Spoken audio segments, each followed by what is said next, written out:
Riverton's vagrants say they aren't homeless, so no shelter is needed. The Nuclear Regulatory Commission is in Kemmerer to discuss the new nuclear plant. And a Springer Spaniel is taking down fentanyl, meth, and heroin drug runners. We'll take a look at these stories and more today from Wyoming's largest news organization. I'm Wendy Kaur for Cowboy State Daily.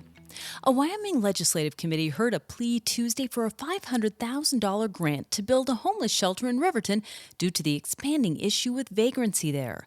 But most of Riverton's wandering population have homes. They've simply come to town to drink alcohol. That's what Cowboy State Daily's Claire McFarland has found in her interviews with some of the vagrants in Riverton. The vast majority say we have homes. We don't want to drink there, or our families won't let us drink there, or there's children there. And so they come to town and they get alcohol and they drink in town. Wyoming Rescue Mission Executive Director Brad Hopkins urged the Legislative Joint Judiciary Committee Tuesday to fund a homeless shelter in Riverton, but State Representative Ember Oakley pointed out that most of Riverton's wanderers are there by choice. The Nuclear Regulatory Agency was in Kemmerer to discuss how its safety review of the proposed Terra power nuclear plant will roll out.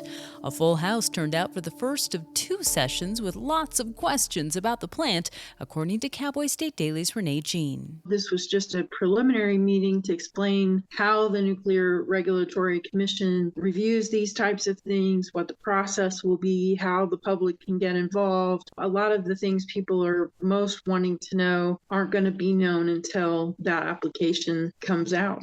Questions from the audience Tuesday included what the plan is for nuclear waste, how the company plans to account for seismic activity in the area, and the project's timeline. Well, throughout its history, Yellowstone National Park's visitation has precipitously increased. But over the last decade or so, attendance has started increasing much more quickly. Yellowstone Superintendent Cam Shawley told 5 state governors at the Western Governors Association conference that a day will come where Yellowstone will need to take more aggressive action to manage its visitation.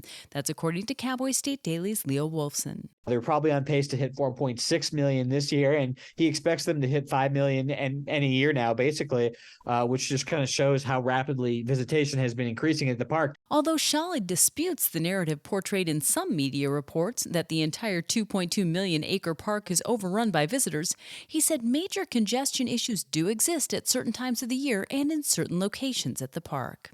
I'll be back with more news right after this. No one should go hungry on Thanksgiving, and yet hundreds of men, women, and children from our community are homeless and hurting this holiday season. Yet you can provide hope. Just $2.58 provides a hot meal and life-changing services at the Wyoming Rescue Mission, like safe, welcoming shelter, support, and long-term recovery to help them get back on their feet. Learn more and give online at wyomission.org. That's wyomission.org.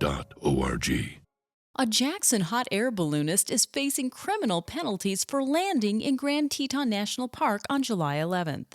But Cowboy State Daily's Claire McFarland said Richard Glass is arguing that his landing was due to elements beyond his control and was required by airport personnel. He's saying, I wasn't using a balloon in the national park. I was swept over the park by the wind, and then the person at the Jackson airport told me to touch down to get out of the airspace. So that's his argument. The government, conversely, is saying, no, you didn't need to fly this way and you landed here.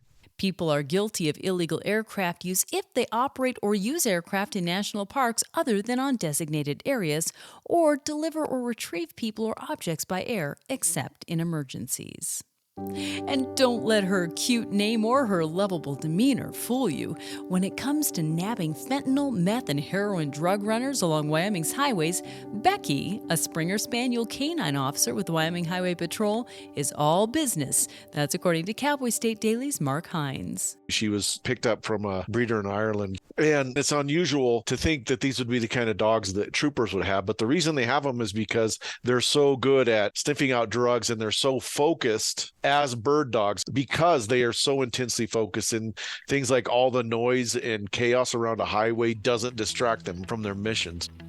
And that's today's news. Get your free digital subscription to Wyoming's only statewide newspaper by hitting the subscribe button on CowboyStateDaily.com. I'm Wendy Kaur for Cowboy State Daily.